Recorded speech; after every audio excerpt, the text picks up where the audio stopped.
Täna räägime supervisioonist hariduse valdkonnas.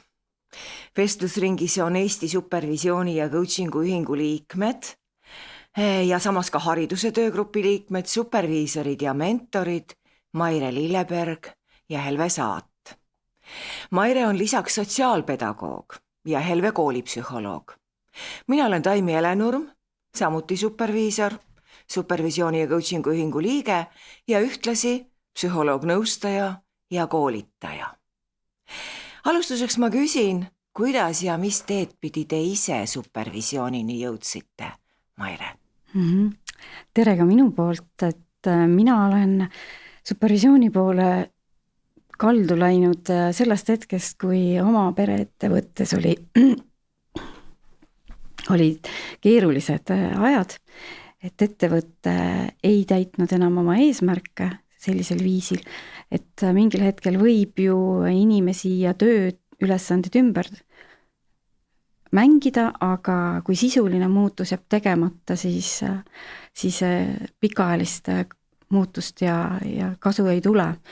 Ja iga juht tahab olla ju hästi toimetulev ja ise olukordi lahendada, aga see on koht, kus tuleks endale otsa vaadata ja spetsialisti poole pöörduda, kes oskaks suuremat pilti näha ja aidata siis nähtamatut nähtavaks tuua.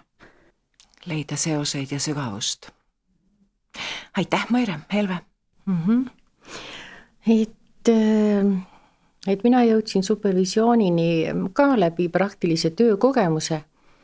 Sel perioodil, kui ma töötasin koolis psühholoogina, siis tekkis vajadus toetada noori õpetajaid.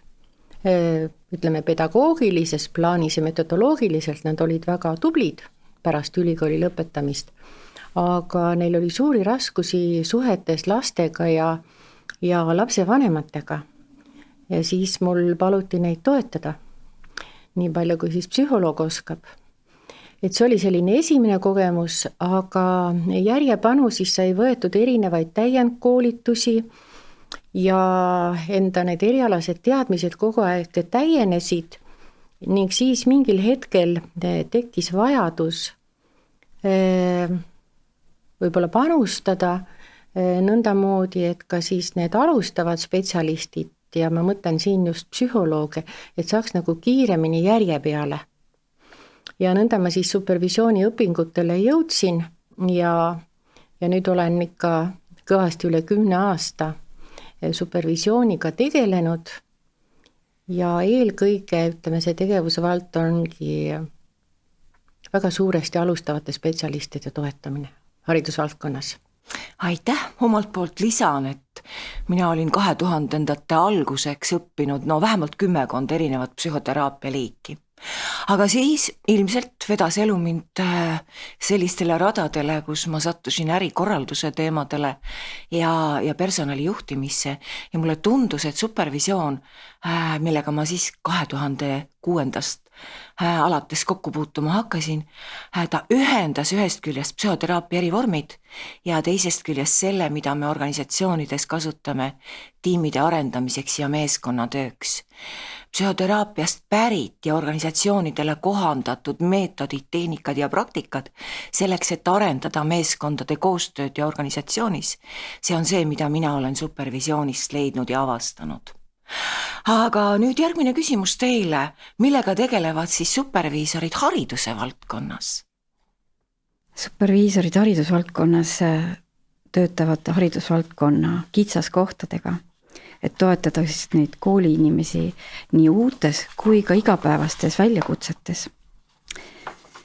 Ja nendes keerulistes olukordades on võimalik siis superviisori ja supervisiooni toel leida uusi lahendusi, ennast jõustada, lisaressurssa ja võimestada seda potentsiaali, mis inimestes tegelikult on.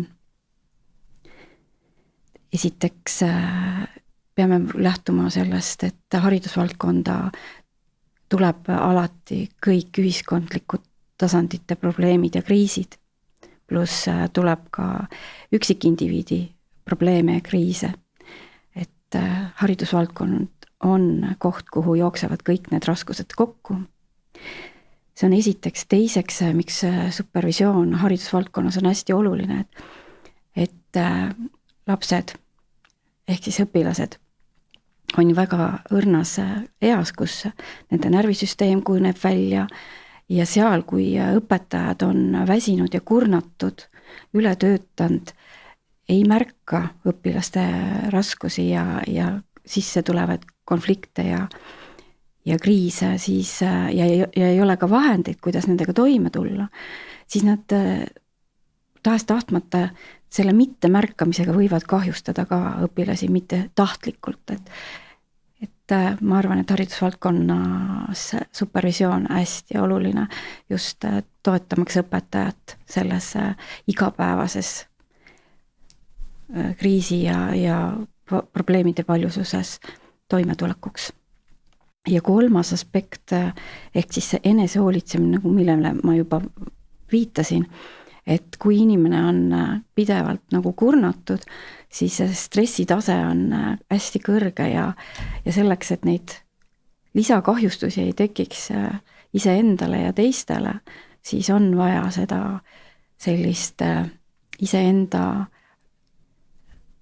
asjadesse selguse loomist ja sellist, kuidas öelda nüüd siis, meele rahustamist ja oma ressursside leidmist ja siis ka nende võimestamist, et saaks toime tulla koolis. Kool on keeruline koht.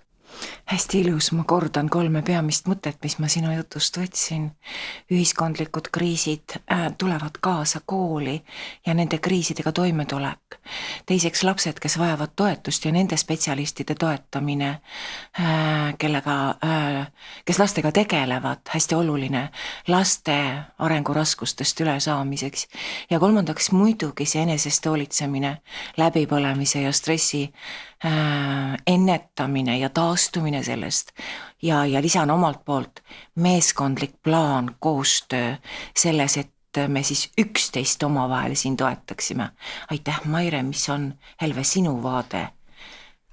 Jah, siin need olulisemad punktid sai kenasti ära võetud, lahti räägitud, et võib-olla ma toon välja lihtsalt sellise spetsiifika, et suures plaanis vajavad nagu toetust kõik õpetajad, nagu Maire siin rääkis, aga ikkagi ma tulen nende alustavate spetsialistide juurde tagasi, et nende abi on siis veel nagu spetsiifilisem, et mis erineb nagu tööst kogu, ütleme, selle meeskonnaga. Just selle tõttu, et nad jõuaksid kiiremini oma rollimudeli väljakujundamiseni, et nad üle ei töötaks, ma võin näite tuua, näiteks koolipsühholoogidel ja sotsiaalpedagoogidel näiteks on väga suur oht ületöötamiseks ja lisa tööülesannete võtmiseks, mis ei peaks nende rollimudelisse kuuluma. Nii et siit tuleb selline erilisus välja. Aga kui siin Maire kenasti rääkis, et kriisid jõuavad kõik kooli, siis ainult nii palju vast lisaksin juurde, et ka see õpilaskond on ju muutunud nüüd viimaste aastate jooksul. Et selle tõttu tulevad õpetajatele väga palju lisakohustusi juurde, milleks nad vast ei olegi valmis. Lisaoskusi on neil vaja. Kas või suurel hulgal hariduslike erivajadustega lastega toimetulekuks ja kuidas siduda siis neid muukeelseid lapsi koolikeskkonda, eestikeelsesse koolikeskkonda.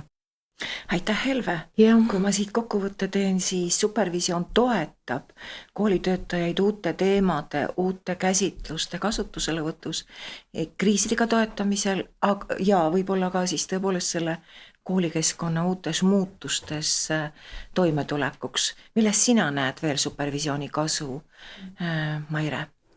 Et supervisioon kindlasti suurendab seda selgust ülesannetes, mida inimene peab tegema igapäevaselt ja need ülesanded on ju tihtipeale ka uued, eks ju, lapsed on uutmoodi ja need funktsioonid, eks ju, ja oma rollides selline selguse saamine hästi toetab õpetajates, maandab stressi ja ärevust, siis kindlasti uus nägemine vanadele olukordadele, et kuidas on võimalik nüüd teistmoodi lahendada, kui varem võib-olla sai või ei saanudki lahendatud, on ju.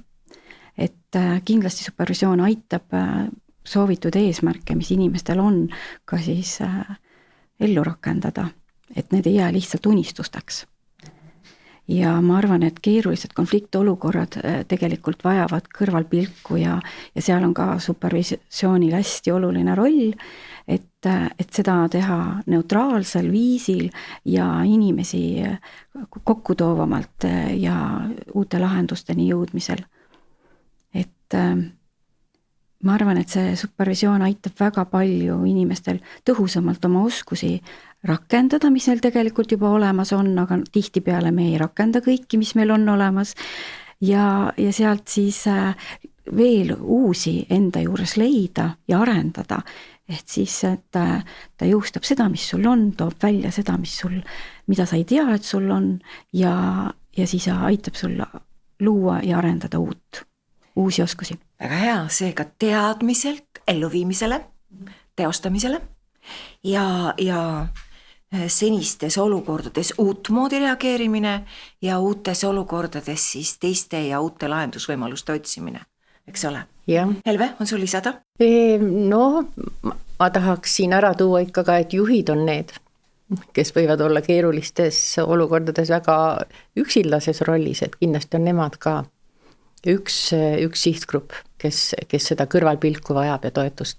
Väga hea, ma siinkohal siis tahangi rõhutada seda, et Harno on algatanud viimastel aastatel mitu väga head programmi. Juba 4.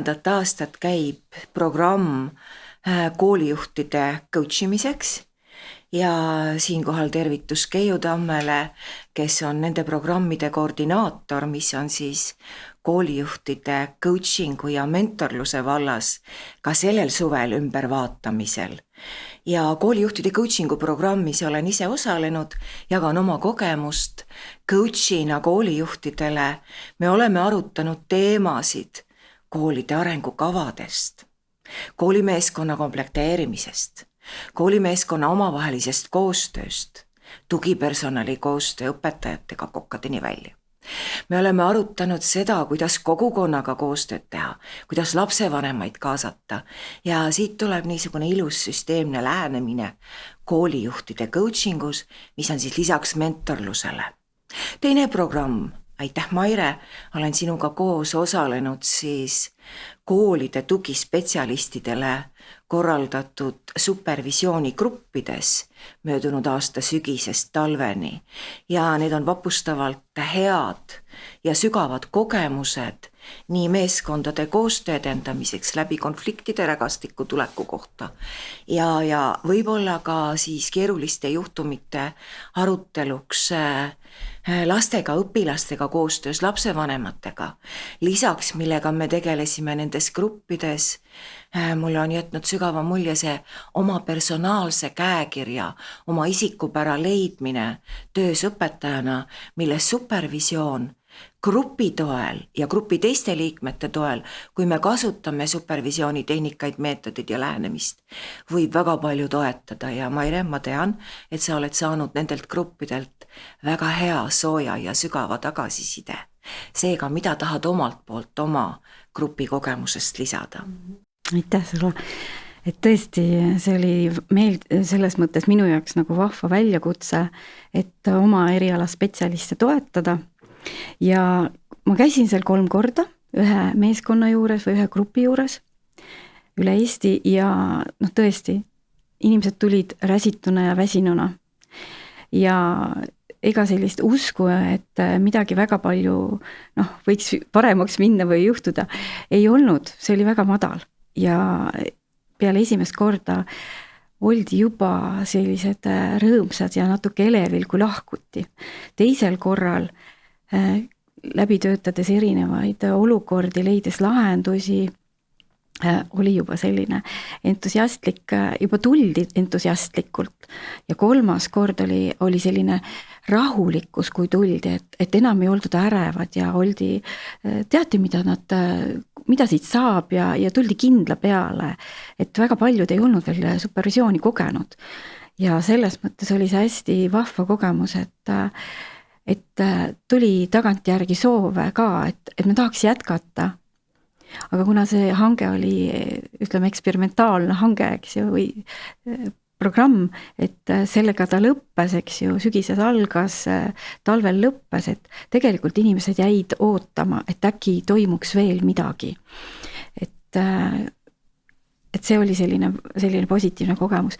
Ja ma ütleks, et nad olid lahkudes naeratavad ja kui inimene oma tööasjadest räägib, rasketest asjadest räägib ka nagu naerataval viisil, et ta nagu on saanud optimismi, julgust, mõtteid, vahendeid, võimekust seda lahendada, siis see on parim asi, millega üks superviisor võib nagu lõpetuseks, kuidas öelda, kokkuvõtte teha, et aitäh, Maire, see on ilus teekond.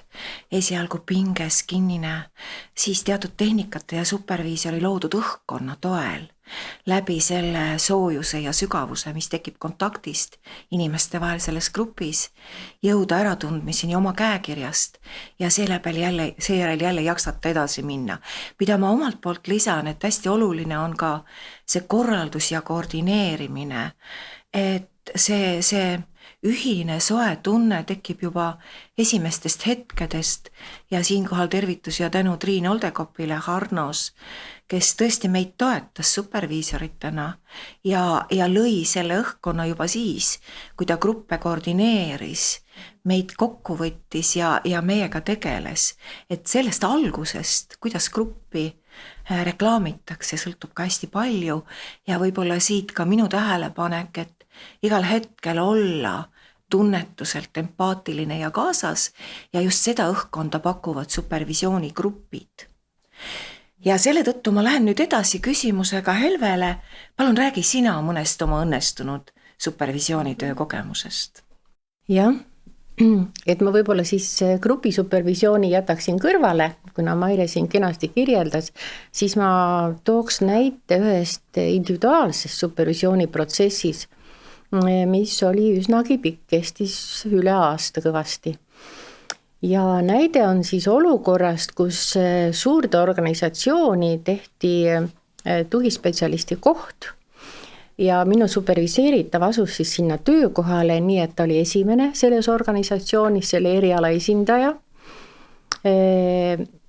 Ja kuna seal varem seda ametikohta polnud, siis organisatsiooni poolt puudusid igasugused ootused, et mida siis see tugispetsialist peaks seal organisatsioonis korda saatma. Ja ei olnud ka mingisugust nii-öelda rollimudelit ette antud, ütleme, kui oleks olnud sellel ametikohal ka eelnev töötaja, siis ta oleks saanud ka edasi anda mingisuguseid kogemusi, aga kõik see puudus. Siis me hakkasime koos nagu seda rollimudelit üles ehitama, et mida ta siis võiks selles organisatsioonis teha, toetudes oma teadmistele. Ja tegelikult oli hästi huvitav jälgida, kuidas siis suurenes kaasatus sellesse organisatsiooni ja kuidas hakkasid laienema selle inimese tööülesanded, kuidas ta hakkas tunnetama kolleegide tuge ja just see, ma tahaks tuua välja selle märksõna, et see kaasatus, see oli see, millel oli noore spetsialistil tohutult suur puudus alguses, et ta nagu hulpis üksinda seal organisatsioonis. Aga tasapisi siis hakkas see kaasatus tekkima ja tõepoolest kasvas tema julgus väga keerulisi ülesandeid seal organisatsioonis täitma hakata. Nii et seda oli rõõm oli jälgida ja kuna ka me arutasime siis keerulisi juhtumeid, siis selle läbi ka tema professionaalsus klienditöös nagu paranes oluliselt, nii et tahan öelda seda, et kui on võimalik jälgida või olla osaline pikas protsessis, siis võib see olla väga nauditav, sest et areng on silmnähtav. Aitäh, Helve, kui ma siit kokkuvõtte jälle teen, siis mulle tundub, et see, mida ma kuulsin, on hästi põnev, kuidas algaja spetsialisti eneseotsingutes areneb välja kõigepealt see pädevuste, tugevuste selge arusaamine sellest, milles ma olen hea ja kuidas ma oma tugevad küljed edasi arendan ja nõrgad küljed vähemalt keskmisele, Harju keskmisele arendan.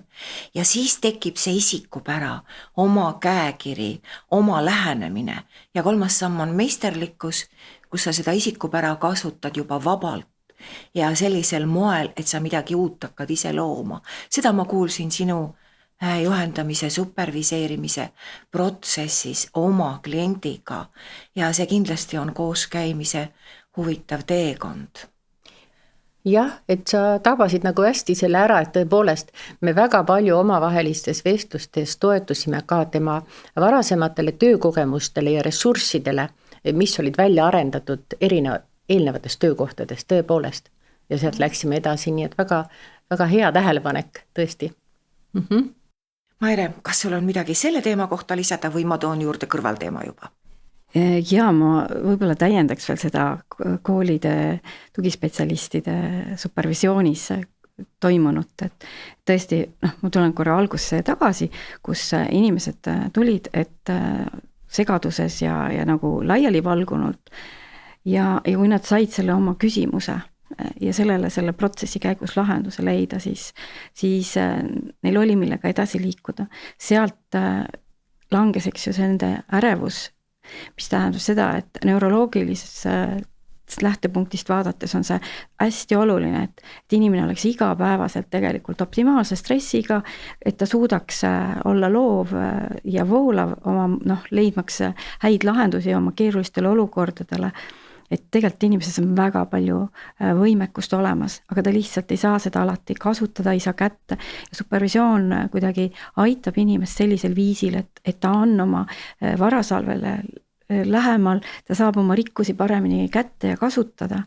Et selles mõttes ma arvan, et see supervisioon on nagu tohutult oluline, seda igapäevast hügieeni, vaimset tervislikku oma mõtete korrastamise hügieeni mõttes, et sa oled tasakaalus ja siis sa oled ka teiste jaoks olemas, oled iseenda jaoks olemas ja märkad, mis sinu ümber toimub ja sa oskad ära hoida keerulisi olukordi, selle tõttu on vähem konflikte, eks ju, vähem haavumisi ja kui palju tekib head aega, loovaid lahendusi ja produktiivset tööd, eks ju, ja efektiivsemalt, et see kõik nagu hästi, et supervisioon on ennetav. Tasuks tegelikult ikkagi lähtuda sellest, et on ennetav, teda tuleks meetmena võtta enne, kui asjad on keerulised. Imeilus kokkuvõte, järelikult ülemäärasest pingest, mis meid kõiki vahetevahel vaevab. Sa jõuad selle parajalt põneva pingeni, PPP, parajalt põnev pinge. Parajalt põnev pinge on vajalik selle loova avatuse tekkimiseks, mis aitab sul uusi lahendusi otsida. See ei ole see liiga vaikne ja lõõgastunud olek, eks ole. Ehk me oleme parajas vooelamuses, selles oma parima toimetuleku ja tegemise tsoonis ja selleks meid toetab tegelikult grupp, kolleege, kui me oleme soojas toetavas õhkkonnas, mida supervisioon loob. Aga mul on hoopis kõrvalküsimus nüüd. Ma tean, et koolides on viimastel aastatel uusi arendusprogramme, kõik on kuulunud mõkist ehk motiveerivast õpikäsitlusest, siis VEPA veel paremaks, tore tugiõpilaste oma ring, Kiva, kiusamisvaba kool. Ma usun, et haridustöötajad praegu kikitavad kõrvu ja seostavad. Kas supervisioon nende uute arenduste pluss veel X arv uute arenduste puhul ka kuidagi toetada saab? Kummaltki palun üsna lühidad vastused. Et kuna ma ise kuulun ka tore ühingusse ja olen seal tegev, siis Torel on juba 15 aastat supervisioon, regulaarne supervisioon 2 korda aastas oma siis noorte juhendajatele, kes siis selle programmiga tegelevad. Ja seetõttu on alati need programmid jäänud nagu toimima just nende juhendajate puhul, kes seda supervisiooni kasutavad. Et sinna tulevad lapsed väga keeruliste momentidel ja räägivad, mis on päriselt neil mureks. Ja näiteks tugiõpilaste juhendajatel on väga suur selline emotsionaalne vastutus ja pinge seoses sellega. Ja see ei ole isegi hästi mõeldav, kuidas see ilma supervisioonita nagu toimiks. Et seal saab jälle uusi mõtteid, iseenda jõudu jälle taastada ja minna edasi. Et lühidalt nii palju siis. Et ta aitab kindlasti seda süsteemi toetab, et see koolis toimiks ja inimesed läbi ei põleks. Aitäh, Maire, seose loomisest Torega. Ma tean, et Helve, sinul on VEPA ja Kiva tuttavad sõnad.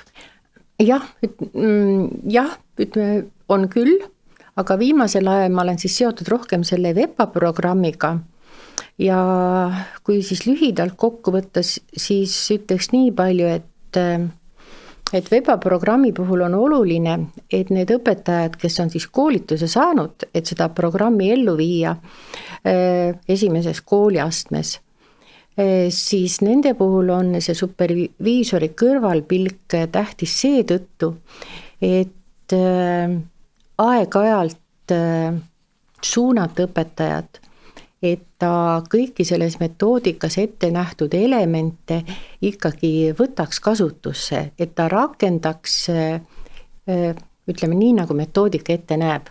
Sellepärast, et tulemused muidu ei tule, kui ei olda üsna täpsed selle metoodika rakendamisel. Et siis on aeg-ajalt väga hea, kui see superviisor käib siis tunde vaatamas ja koos arutatakse, et kuidas siis on läinud ja mida juba kasutatakse ja kus on raskused, mis kuidagi välja ei tule. Nii et selline toetus on hästi oluline, aga see on ikkagi ainult selle eesmärk on ikkagi see, et süsteemselt tuleb oma tööd analüüsida, sest et kõikidel programmidel on mingisugune eesmärk, aga kui süsteemselt metoodikat ei jälgi, siis neid tulemusi lihtsalt ei tule. Et selle tõttu selline kõrvalpilk, ma arvan, on väga vajalik nendele õpetajatele. Aitäh, Helve! Jälle ma taban ära sama seaduspärasuse. Teadmiselt, teoreetiliselt käsitluselt, süsteemse harjutamise, treeningu ja ellurakendamiseni, mida oma heatahtlikul toetaval moel supervisioon aitab teha. Ja tõepoolest minu kokkuvõtte supervisioonist oleks, et see on tõesti see, mis aitab oma isiksust kui tööriista korrastada, seada paremasse korda, sest me kasutame ju õpetajatena, tugispetsialistidena koolis, ka vahel teenindajate juhtidena, me kasutame oma isiksuse erinevaid külgi kui tööriistu selleks, et teha oma tööd hästi. Ja see tööriist vajab vahel korrastamist, see on hügieeni küsimus, see on psühhohügieeni küsimus, sama nagu igahommikune hambapesu, nagu me oleme tihti harjunud ütlema, oma vaimse tervise teemade ülevaatamine, et jõuda vaimse heaolu ja loovuseni. Lõpetuseks ma tahaksin siis teil paluda mõnda konkreetset harjutust, mida igaüks oma psühhohügieeni hoidmiseks näiteks saaks kaasa võtta siit meie vestlusringist või pakkuda kasutamiseks oma õpilastele, kaastöötajatele, mida iganes. Kumb teist alustab? Ma arvan, et mina võin pakkuda ennast siis superviseeritava rolli. Et mina teen nii, nagu Maire ütleb, mis tuleb teha. Hästi, et nagu me teame, eks ju, meie siin teame, et supervisioon ei ole surmtõsine asi, on ju.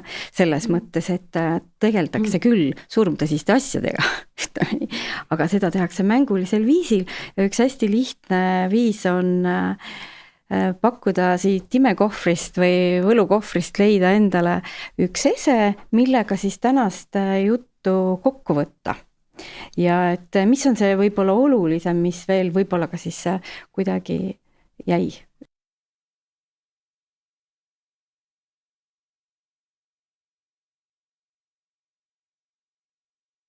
Et võta siit üks ese, mis kuidagi aitaks sul seda tänast siin kokku võtta, olulisema välja tuua. Ja vaata, kas sa võtad selle pimesi või võtad sa teadlikult, et kas sa lased Fortunal natuke ennast üllatada, sest ma ütlen ette ära, et eks need esemed on ikka selleks, et me tihtipeale, nagu ma ütlesin ka varem, et ei ole võimalik näha kõiki asju, aga need esemed või kaardid, mida supervisioonis kasutatakse, aitavad tuua välja midagi meile nähtamatut ja anda sellega meile lisavõimalusi. Ja uusi tähendusi ja tõlgendusi. Just. Et jõuda alateadvuses peituvasse loovasse lapse seisundisse, kes näeb ja tabab maailma värskelt. Aitäh selle lisa eest. Mina ka. Okei, proovime. Okei.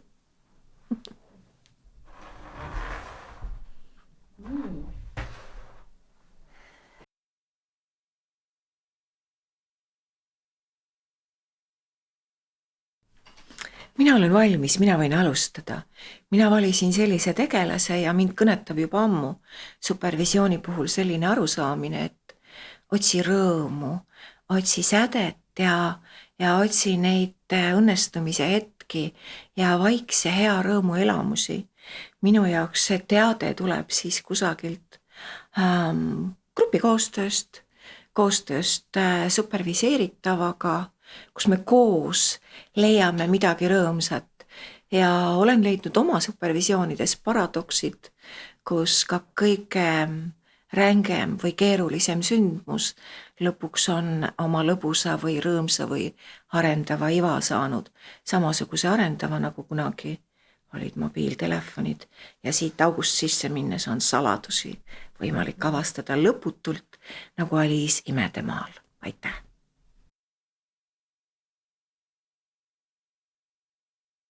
Ja mind tegelikult kõnetas see värv, see heleroheline, et minu jaoks on see